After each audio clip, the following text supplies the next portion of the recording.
అందరికీ నమస్తే అండి. అరుణేశ్వర్ దరిడా యూట్యూబ్ ఛానల్ స్వాగతం. నేను మీ కేఎస్వర్ ప్రసాద్ని. ఈరోజు మీకు వీడియోలో 4,000 కోట్ల రూపాయలతో రామాయణం అనేది నిర్మితం అవుతున్నట్లుగా నిర్మాత గారు తెలియజేస్తారు. ఏమిటనేది చూద్దాము.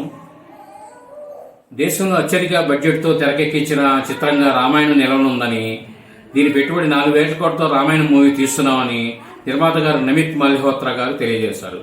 2 పార్ట్లుగా రానున్న ఈ సినిమాకు 4,000 కోట్లు ఖర్చు చేస్తున్నట్లుగా తెలిపారు. ఇప్పటికే విడుదలైన క్లిప్స్ మూవీపై అంచనా అనేది పెంచింది.